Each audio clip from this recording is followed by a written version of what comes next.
Assalamualaikum warahmatullahi wabarakatuh. Perkenalkan, saya Siti Wasiatur Rahmah dari kelas Etika Bisnis Islam C. Pada video kali ini, saya akan mempresentasikan hasil dari wawancara mengenai bisnis molen pisang. Nah, molen pisang ini merupakan makanan tradisional yang banyak peminatnya, mulai dari anak kecil sampai orang dewasa. Salah satu bisnis yang berlandaskan Islam di desa saya adalah usaha atau bisnis molen pisang milik pasangan suami istri yaitu Bapak Sigit dan Ibu Yuli. Untuk lebih lengkapnya, mari simak hasil wawancara berikut ini. Pertanyaan pertama yaitu mengenai sejarah. Bagaimana sejarah dari molen itu sendiri, Ibu? Jadi awalnya suami saya itu berjualan kerupuk selondok secara berkeliling atau setor-setor di warung-warung kecil di desa sebelah sama di desa saya. Tapi cuaca tidak selamanya panas. Jadi saya mengalami kerugian karena tidak bisa menjemur mentahan kerupuk selondok itu. Dari pengalaman itu saya beralih bisnis dari kerupuk selondok ke bisnis molen pisang. Selain itu, alasan lain kenapa saya mau membuka bisnis molen pisang ini karena sebagian masyarakat Temanggung itu berprofesi sebagai petani tembakau, tapi saat itu tembakau mengalami penurunan dari segi kuantitas maupun kualitas. Jadi saya semakin yakin untuk membuka lapangan kerja baru, yaitu membuka bisnis molen pisang. Awalnya saya membuat resep terlebih dahulu, kemudian saya meminta tolong tetangga saya untuk mencicipi hasil olahan saya. Nah, dari situ saya bertanya, apa kekurangan dari olahan saya itu, lalu saya perbaiki. Nah, dari situlah resep molen saya ini tercipta. Nah, untuk pertanyaan yang kedua yaitu visi misinya, Bu, dari UMKM molen ini itu apa aja kayak gitu. Jadi visi saya itu menjadikan UMKM yang berfokus pada pangan tradisional, khususnya makanan ringan seperti molen, Ya. agar tetap eksis di zaman sekarang ini dan menjadi bisnis UMKM yang mengedepankan kepuasan pelanggan dan prinsip-prinsip Islam. Oh, berarti molen ini tuh berprinsip pada bisnis Islam kayak gitu ya, Bu ya. Ya. Terus untuk misinya itu seperti apa? Nah, misi saya di sini, saya punya misi salah satunya meningkatkan kualitas dari produk saya sendiri dan penjualan saya. Dan kedua, mengutamakan kepuasan pelanggan dengan harga yang terjangkau, juga menambahkan varian rasa dan tidak lupa agar cita rasanya tetap terjaga. Ya. Yang ketiga, saya itu pengen membuka cabang agar bisa menciptakan lapangan pekerjaan yang lebih banyak untuk orang-orang di sekitar saya. Yang keempat, bisa salah satunya itu menyerap tenaga kerja yang lebih banyak. Nah, kalau itu, Bu, untuk keunggulannya itu kan pasti yang tadi disebutkan itu mengurangi pengangguran ya, Bu ya. Nah, terus untuk ini, Bu, yang tadi disebutkan itu kalau harganya itu terjangkau. Nah, emangnya itu harga jual molennya itu modelnya seperti apa, Bu? Oh, di sini saya menjual molen saya ini dengan harga 500-an saja. Tentunya dengan harga segitu juga ramah di kantong, terus kalau dimakan juga tidak enek, jadi sekali lahap gitu. Oh, berarti ukurannya nggak terlalu kecil juga nggak terlalu besar kayak gitu ya, Bu ya. Oh, berarti satu molennya itu 500. Ya. Terus kalau untuk rasanya, Bu, apakah rasanya itu hanya isian pisang saja atau ada varian lain kayak gitu, Bu? Ya, ada varian lain dan itu harganya juga sama, 500. Kalau untuk ini kemasannya, apakah ada label-label, oh ini loh molen atau gimana gitu, Bu, untuk kemasannya sendiri? Untuk kemasannya? Untuk kemasannya sendiri saya tidak terlalu memikirkan itu, soalnya ini makanan langsung dimakan gitu, kalau udah mateng terus dimakan. Soalnya ini kalau ada yang mau beli baru saya menggoreng ini. Oh, berarti untuk kemasannya biasa pakai kresek-kresek itu, Bu. Ya, pakai kantong kresek. Kalau untuk ininya, promosinya apakah lewat WA, lewat Instagram atau apa, Bu? Karena kan sekarang itu sudah zaman modern kayak gitu. Untuk promosinya kan udah banyak yang tahu ya, tapi saya kadang juga posting di story WhatsApp itu, kan tetangga saya juga tahu, yuk nanti beli di saya. Oh, berarti tetap memanfaatkan media sosial kayak gitu ya, Bu ya. Ya, Kalau untuk buka cabang, nah itu apakah sudah terlaksana apa baru rencana, Bu ya? alhamdulillah saya sudah mempunyai 2 cabang, yang satu di Temanggung dan yang satunya lagi di daerah sekitar Kedu saja. Oh, kalau untuk karyawannya apakah itu berpatokan misalkan harus SMA terus tingginya berapa gitu, Bu? Untuk karyawan saya tidak mematok dari segi pendidikan atau badan ya, soalnya saya itu ngelihatnya dari segi kecepatan bekerja, cekatan lah, cepet gitu, dan manut sama saya gitu aja. Oh, berarti kalau istilah Jawanya itu kendel kayak gitu ya, Bu ya? Ya, Kalau ini apa untuk bahan-bahan persediaannya itu disetor apa kita beli sendiri kayak gitu, Bu? kalau sampai saat ini masih ambil sendiri ke tokonya, tapi kadang suka di WA sama yang punya toko, ini udah ada, yuk saya tinggal ngambil aja. Oh, kayak gitu, Bu. Baik, Bu. Baik, Bu. Pertanyaan selanjutnya itu terkait kalau tadi itu kan disebutkan kalau bisnis ibu itu tidak jauh lah dengan prinsip-prinsip berbisnis dalam Islam. Nah, salah satu dari 5 prinsip itu kan yang pertama adalah kesatuan. Nah, kesatuan sendiri itu merupakan menawarkan keterpaduan antara agama, ekonomi, sosial demi membentuk kesatuan. Nah, kalau dari bisnis ibu sendiri itu bentuk kesatuannya itu seperti apa?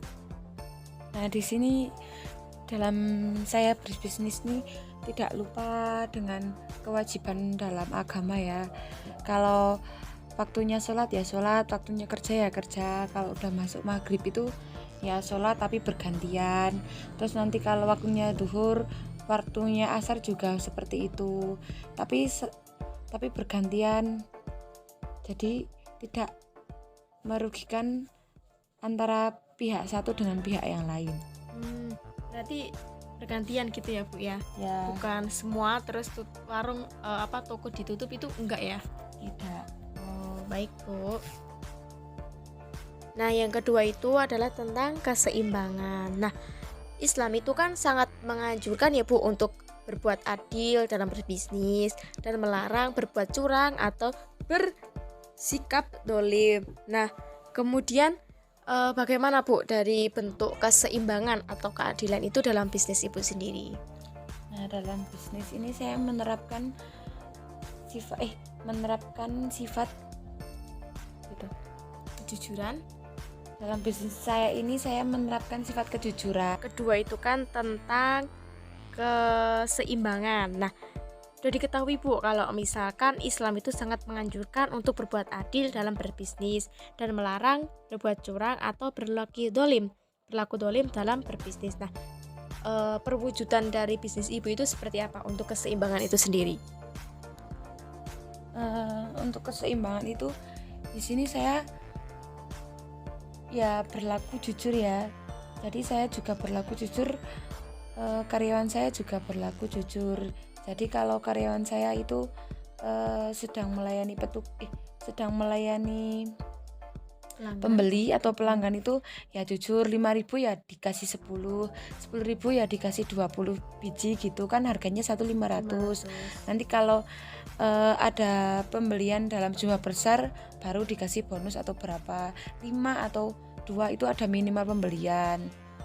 Terus kalau dari saya sendiri itu itu menggaji karyawan saya itu saya tidak mengurangi atau tidak menambah dari satu karyawan itu, kecuali ada hal-hal yang membuat saya harus melakukan pengurangan atau penambahan gaji dari karyawan tersebut. Berarti tetap mengedepankan hak dan kewajiban seperti itu ya Bu ya. Ya.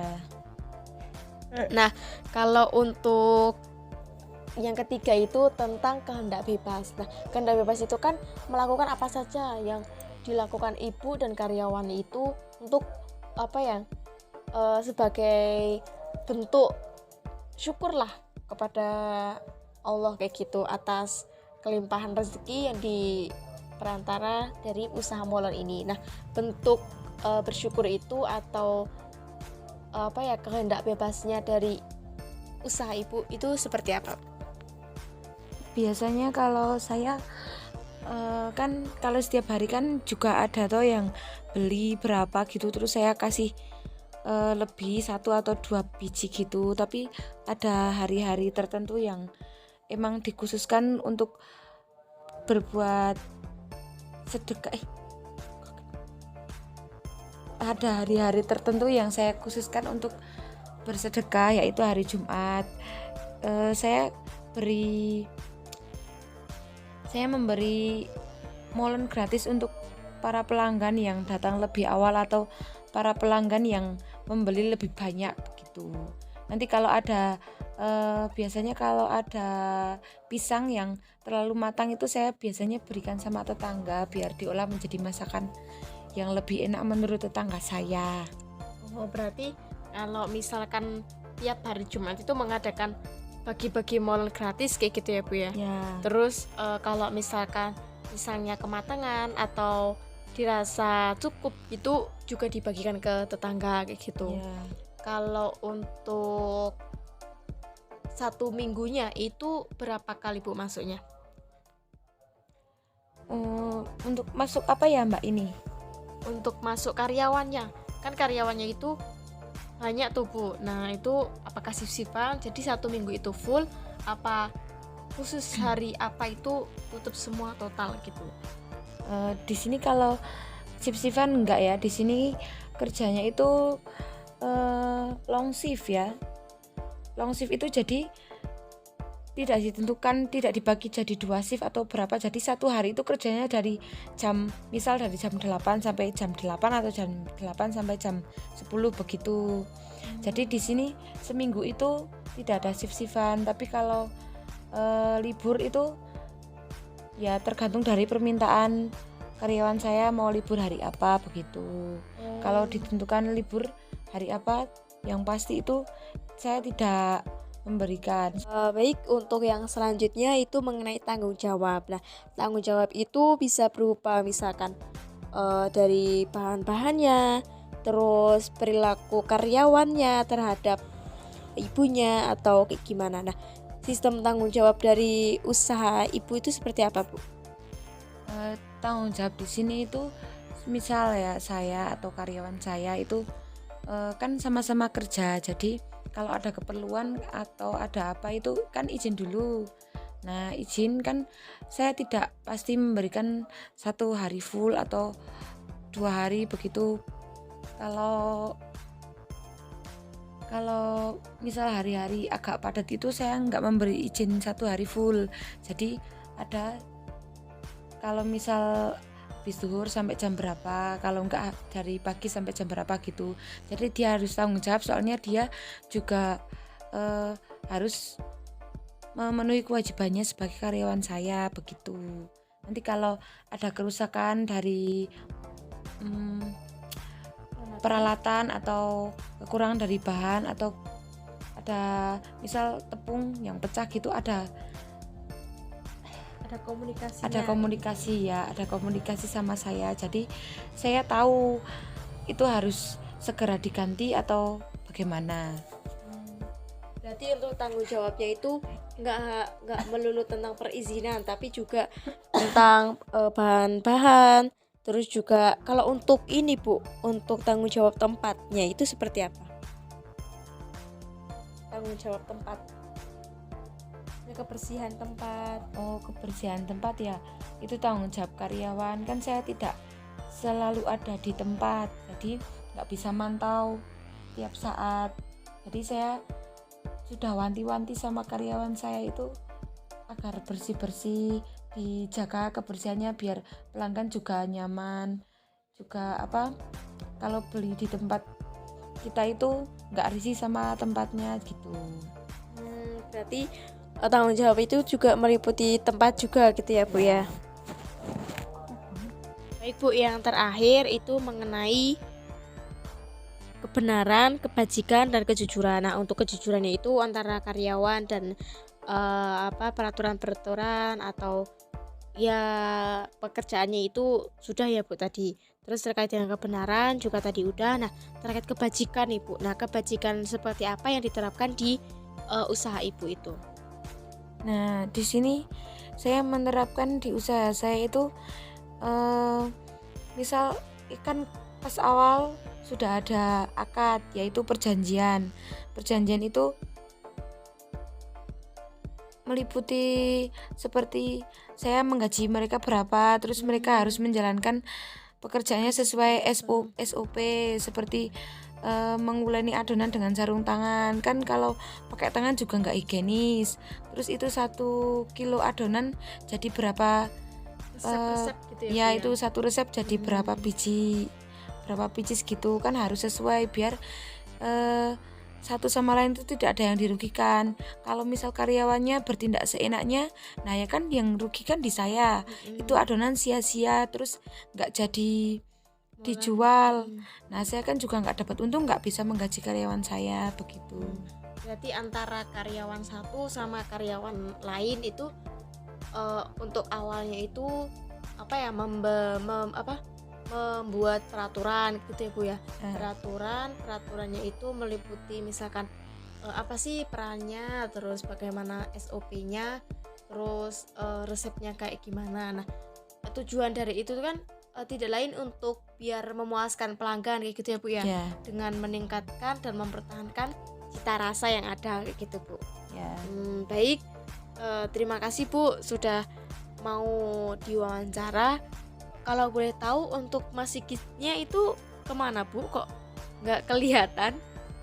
Oh itu Mas Sigit suami saya itu sedang berjualan itu di Temanggung, sekarang kok belum pulang itu tidak tahu, belum mengabari. Oh, berarti untuk ibunya tuh sekarang libur kayak gitu ya Bu ya? Saya kan di rumah, soalnya saya punya anak kecil juga yang harus diurus toh nanti. Kalau sore berangkat mengaji, jadi harus diurusin. Soalnya neneknya juga harus ngurus cucunya yang satu. Oh, baik Bu, terima kasih Bu atas waktunya. Baik, mungkin itu hasil wawancara dari usaha atau bisnis molen milik pasangan suami istri yaitu Bapak Sigit dan Ibu Yuli yang berlandaskan pada prinsip-prinsip Islam. Terima kasih. Wassalamualaikum warahmatullahi wabarakatuh.